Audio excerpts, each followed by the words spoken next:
오늘은 하나님의 궁극적인 승리란 제목으로 말씀을 드리겠습니다. 먼저 출애굽기 12장 29절에서 40절의 말씀을 봉독하겠습니다. 함께 같이 읽어주시면 좋겠습니다. 밤중에 여호와께서 애굽 땅에서 모든 처음 난 것, 곧 왕 위에 앉은 바로의 장자로부터 옥에 갇힌 사람의 장자까지와 가축의 처음 난 것을 다 치심에 그 밤에 바로와 그 모든 신하와 모든 애굽 사람이 일어나고 애굽에 큰 부르짖음이 있었으니 이는 그 나라에 죽임을 당하지 않은 집이 하나도 없었음이었더라. 밤에 바로가 모세와 아론을 불러서 이르되 너희와 이스라엘 자손은 일어나 내 백성 가운데서 떠나 너희의 말대로 가서 여호와를 섬기며 너희가 말한 대로 너희 양과 너희 소도 몰아가고 나를 위하여 축복하라 하며 애굽 사람들은 말하기를 우리가 다 죽은 자가 되도다 하고 그 백성을 재촉하여 그 땅에서 속히 내보내려 하므로 그 백성이 발교되지 못한 반죽 담은 그릇을 옷에 싸서 어깨에 매니라. 이스라엘 자손이 모세의 말대로 하여 애굽 사람에게 은금 패물과 의복을 구하매 여호와께서 애굽 사람들에게 이스라엘 백성에게 은혜를 입히게 하사 그들이 구하는 대로 주게 하심으로 그들이 애굽 사람의 물품을 취하였더라. 이스라엘 자손이 람셋을 떠나서 숫곳에 이르니 유아외에 보행하는 장정이 60만 가량이요 수많은 잡족과 양과 소와 심이 많은 가축이 그들과 함께하였으며 그들이 애굽으로부터 가지고 나온 발교되지 못한 반죽으로 무교병을 구웠으니 이는 그들이 애굽에서 쫓겨남으로 지체할 수 없었음이며 아무 양식도 준비하지 못하였음이었더라. 이스라엘 자손이 애굽에 거주한 지 430년이라. 아멘. 애굽이 번영한 아주 큰 나라였는데요. 그 나라에서 사람들이 섬기는 신이 한 80종류가 넘었다고 합니다. 애굽 왕 바로와 대결해서 승리하려면 이 많은 신들을 제압해야 했습니다. 애굽의 신들과 싸움에서 이겨야만 바로 왕이 이스라엘 백성들을 해방시킬 것이기 때문입니다. 그래서 모세와 아론의 대적은 바로 왕이었지만은 그 바로 왕을 돕고 있는 수많은 백성들이 믿는 신과 그리고 그 신들을 대신하는 사제들과의 싸움이었습니다. 그런 면에서 보면 이 싸움은 영적인 싸움이기도 하다 하고 그 영적인 싸움에서 우리가 어떤 교훈을 얻을 것인가 하는 것을 살펴볼 수 있겠습니다. 저는 오늘 10가지 재앙을 좀 간략하게 살펴보려고 하는데요. 특별히 이 10가지 재앙과 관련된 애굽의 신들에 관해서 언급을 하므로 하나님께서 어떻게 이 애굽 사람들이 믿고 있는 신들을 제압하고 하나님을 나타내 보여주시는가를 보려고 합니다. 첫째 재앙은 피재앙입니다. 아침에 나일강에서 아론의 지팡 위로 나일강 하수가 핏물로 변하는 그런 재앙입니다. 이 나일강의 신이 없을 리가 없죠. 하피, 크눔, 오시리스 이런 신들이 나일강을 주관하는 그런 신들이었습니다. 그들을 사실 하나님께서 공격한 것이죠. 하나님께 반하는 자는 죽는다. 그런 메시지를 주시었습니다. 그러나 이 기적은 애굽의 술사들이 놀랍게도 행했어요. 여기서 우리는 그 가짜 신들도 거짓 영을 받아서 이런 기적을 행할 수 있다 하는 것을 보게 되는데요. 바로 왕은 이 첫째 재앙, 무서운 재앙이었지만은 모세의 말을 듣지 않습니다. 두 번째는 개구리 재앙인데요. 바로의 궁에서 아론의 그 지팡 위로 일으킨 재앙입니다. 그런데 이 나라에는 개구리 모양의 생명과 다산의 여신인 헤케트가 있었습니다. 풍요를 상징하던 이 개구리가 고통의 도구가 된다는 것을 보여준 것이죠. 이 신들은 아무것도 못했죠.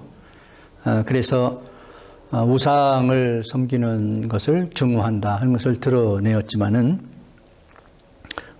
바로는 듣지 않습니다. 세 번째는 그 티끌이 이가 되는 재앙을 일으킨 것인데요. 사람과 생초에게 붙었죠.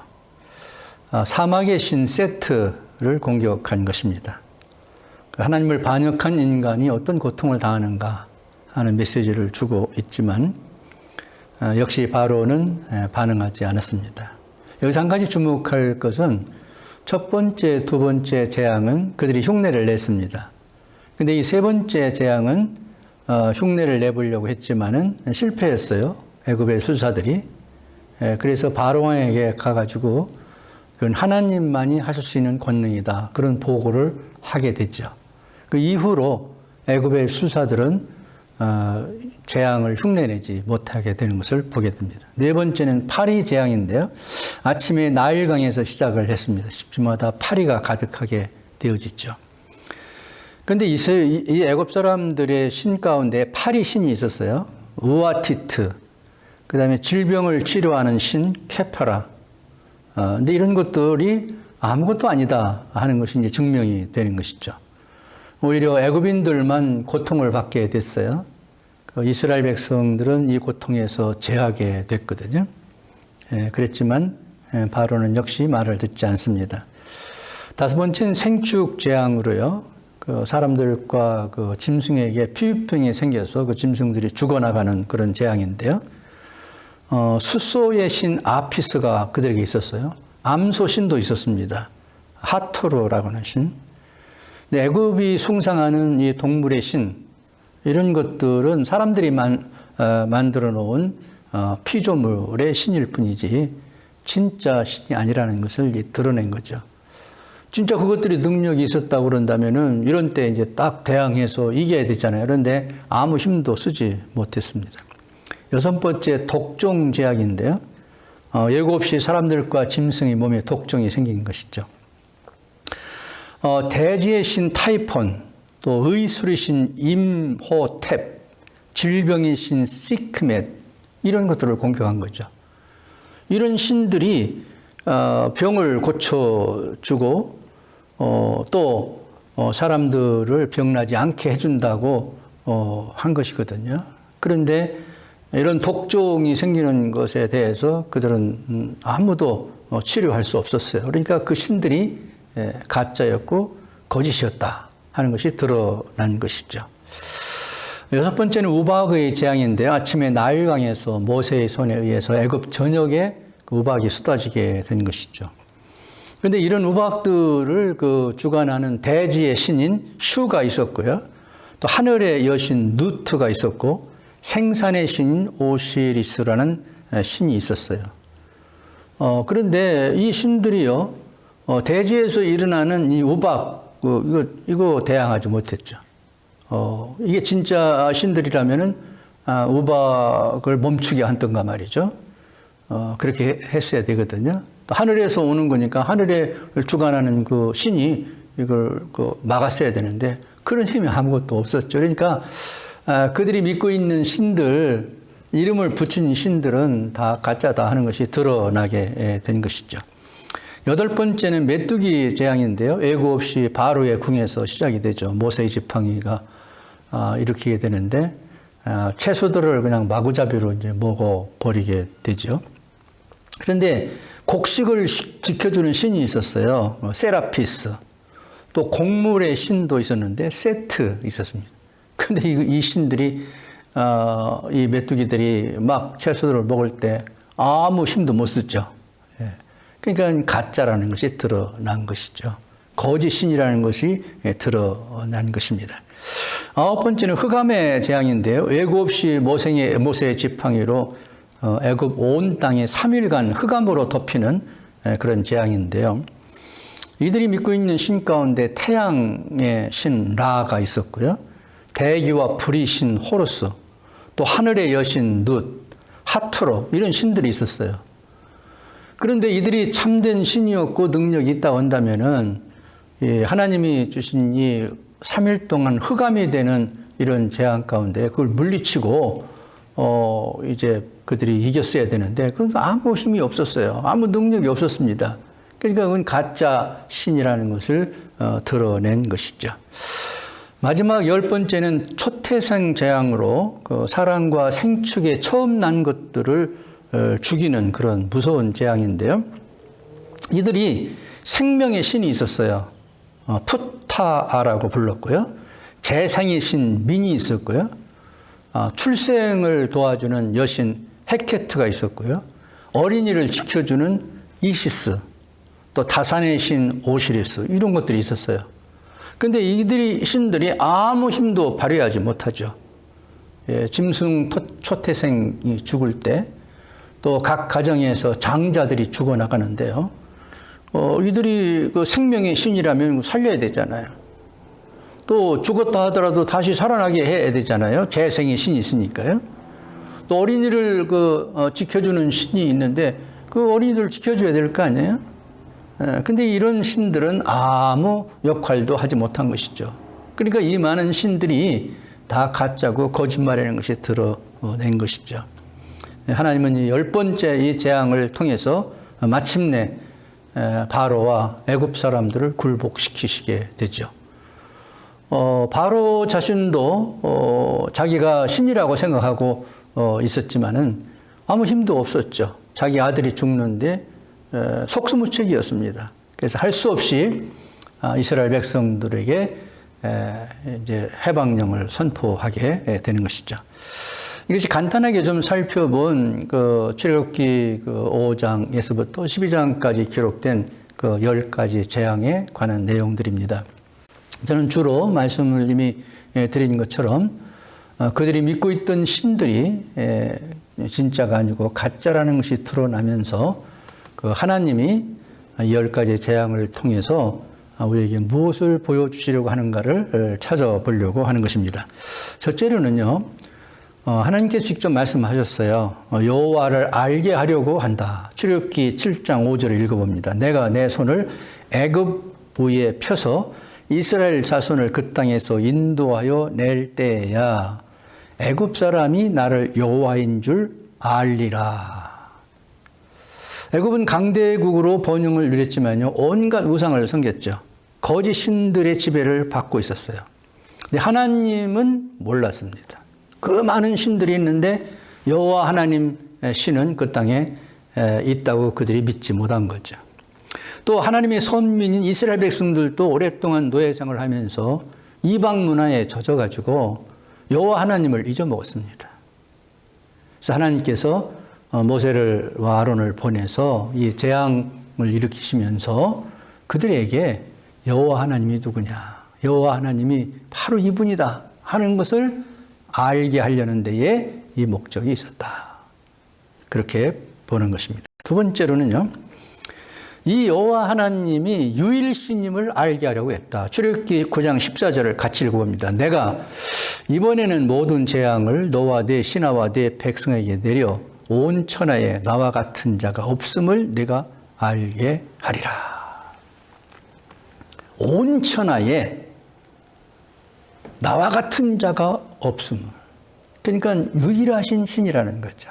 유일신이요. 한 분밖에 계시지 않는 신이에요.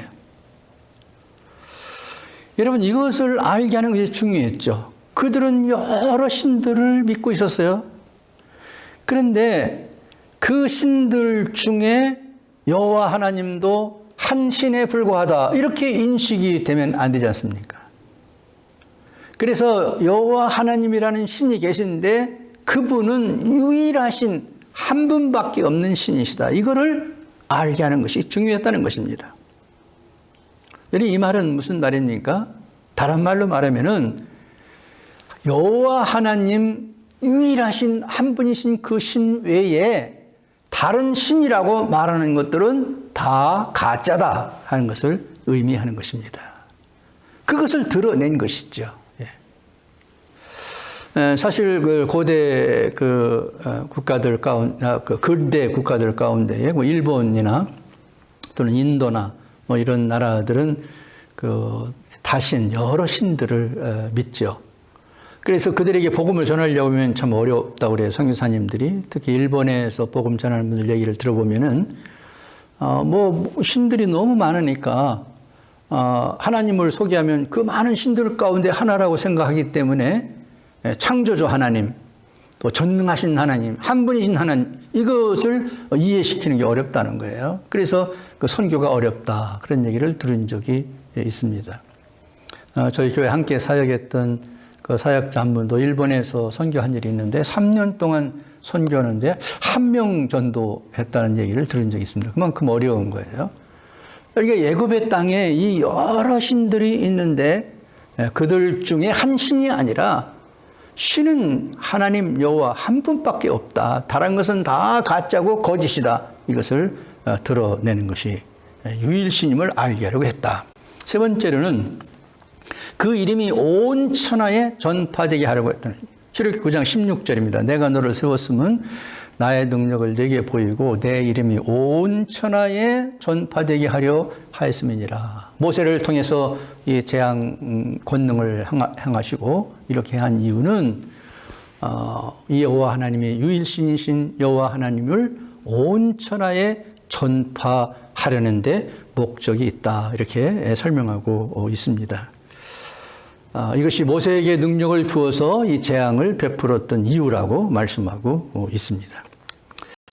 저는 이 주일 설교를 하면서 그 한 가지 크게 깨달은 게 있는데요. 여러분과 마지막 나누고 마치려고 합니다. 궁극적인 승리는 하나님이 하십니다. 왜냐하면 그 하나님이 진짜이기 때문에 그렇습니다. 그분이 진짜고 한 분밖에 계시지 않는 참 신이시고 유일한 분이시고 유일하신 신이시고 그분을 대항할 자가 없습니다. 대항할 신도 없습니다. 아무도 여호와 하나님과 대결할 수 있는 자는 없는 것이죠. 그걸 10가지 재앙을 통해서 보여주셨지 않습니까? 그런데 이렇게 궁극적인 승리를 하실 때에 숨겨져 있던 나타나지 않았던 것이 수면 위로 나오고 드러나는 것이 있다는 거예요. 그게 뭘까요? 그것은요, 거짓입니다. 거짓. 참신이 이 애굽에 없을 때에는요, 거짓 신들이 판을 쳤어요. 그리고 그 거짓 신들을 섬기는 사제들이나 술사들이 판을 쳤어요. 그들이 이 바로라고 하는 이 사람을 그 신으로 만들면서 그렇게 판을 쳤어요. 그들 비율을 맞추고요. 이 가짜들은 자기가 자기를 알잖아요.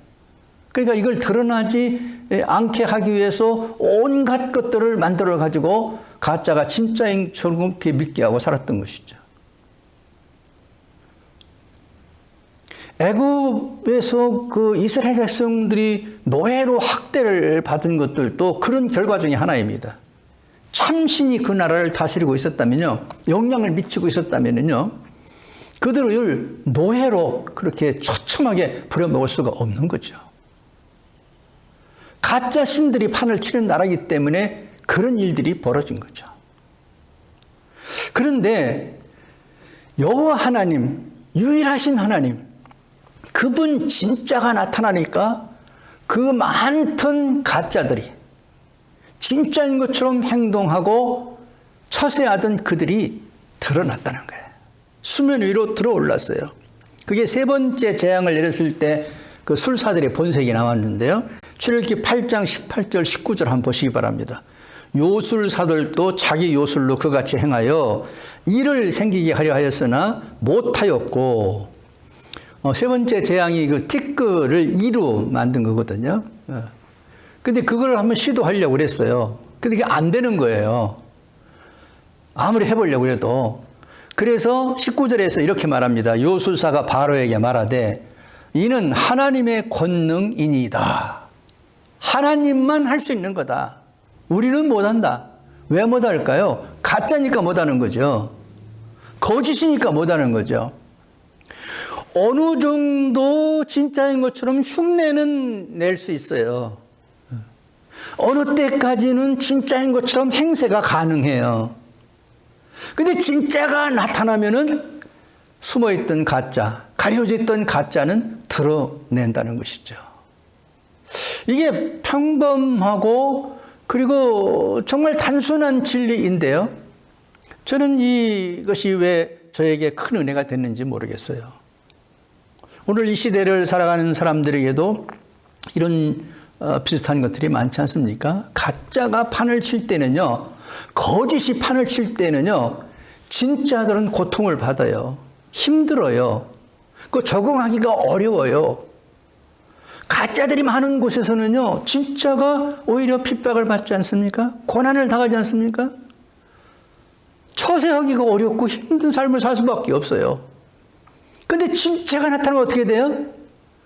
아무리 큰 소리 치던 사람들도, 아무리 큰 권위를 가지고 살던 사람들도, 아무리 큰 힘을 가지고 있었다 할지라도 한 방에 무너집니다. 한 방에 무너져요. 그리고 진짜가 궁극적인 승리를 하는 것이죠.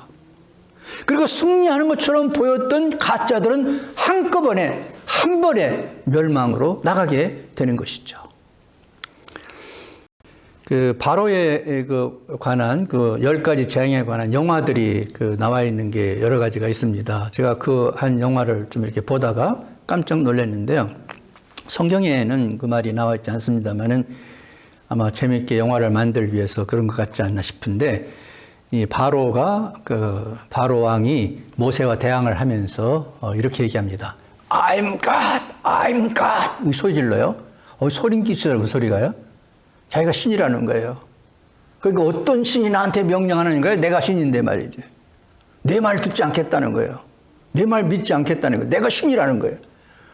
그러면서 모세가 하나님의 말씀을 전할 때마다 no 반복해서 얘기합니다. 그런데 여러분, 이 신이라고 말하는 바로도 거짓이었거든요. 신은 무슨 신입니까? 그건 사람에 불과한 거죠. 그래서 어느 때 그게 나타납니까? 참신이 없을 때는 그 가짜가 신 행사를 했어요. 그런데 큰 소리도 쳤어요. 잠깐 거짓으로 사람들을 속이기도 했어요. 그러나 진짜이신 하나님이 나타나니까 속숨을 새깁니다. 자기가 신이면은 자기 아들 죽은 것을 살려내야 될 거 아니에요? 죽지 않게 해야 될 거 아니에요? 못하잖아요. 왜 그래요? 신이 아니니까, 사람이니까요. 당연히 못하는 거죠. 자기가 신인 줄 착각하고요, 큰 소리 치고 산 거죠. 여러분, 이런 거짓이 난무하는 시대, 거짓이 진짜인 것처럼 행사하는 시대, 이런 시대도 있어요. 그런데 우리가 염려할 필요가 없는 이유는요, 걱정하지 않는 이유는요, 유일하신 참신신 하나님이 궁극적인 승리를 하신다는 거예요. 마지막에. 그때는 뭐가 드러나요? 거짓이 다 드러나요. 숨겨있던 게 다 드러나요. 꼼짝 못합니다. 꼼짝 못합니다. 유일하신 한 분밖에 계시지 않는 참되신 신이신 여호와 하나님, 그분만이 궁극적으로 승리를 하시는 거예요. 저는 이 말씀을 보면서요, 얼마나 예수 믿는 걸 잘했는지, 하나님 믿는 것이 자랑스러운지 모르겠어요. 내가 어쩌다가 하나님을 믿게 됐을까? 하나님을 알게 됐을까? 이런 은혜를 받게 됐을까? 가짜에 속아서 사는 사람들이 너무 많은데, 진짜처럼 자기를 속이고 사는 사람들이 너무 많은 시대인데, 참 하나님을 믿는 특권을 누린다니, 진짜인 하나님과 함께 교제하며 살 수 있다니, 여러분, 그분이 승리할 때 우리가 마지막 승리하지 않겠습니까? 그분의 영광스러운 곳에 우리가 참여하게 되지 않습니까? 여러분, 유일하신 여호와 하나님을 믿고 섬기시는 여러분에게 이 놀라운 범사의 승리의 축복이 있게 되기를 기원드립니다. 할렐루야. 이 시간 합심해서 한번 기도하겠습니다. 궁극적인 승리를 하시는 하나님께 감사, 유일하신 참 하나님의 자녀된 것을 감사하고, 그분의 승리가 우리의 승리인 것을 가슴속에 간직하면서 아무리 어렵고 고통스럽고 힘든 가짜들로 인해서 우리가 괴롭힘을 당할지라도 낙심하지 말고 궁극적으로 승리하시는 그분을 붙잡고 그분을 의지하고 그분을 믿고 나아가는 여러분의 삶이 되시기를 바랍니다. 기도하십니다. 할렐루야. 감사합니다. 우리를 주님의 자녀로 삼아주심을 감사합니다. 유일하신 참 하나님을 믿게 해주시니 감사합니다. 그 하나님께서 우리를 자녀 삼아주심을 감사합니다. 우리를 영원한 나라의 생명을 주신 것을 감사합니다. 참 하나님이신 유일하신 하나님, 그분의 자녀된 것을 감사하고 그분이 주는 축복을 누리면서 세상에서 가짜들 때문에, 속이는 자들 때문에, 악한 사탄들 때문에 우리가 잠시 고통을 받고 핍박을 받고 고난을 받더라도 낙심하지 말고 참 하나님이 궁극적인 승리하시는 모습을 바라보면서 참된 주님을 의지하고 믿고 믿음으로 나아가는 삶이 되게 하여 주옵소서. 예수님의 이름으로 기도하옵나이다. 아멘.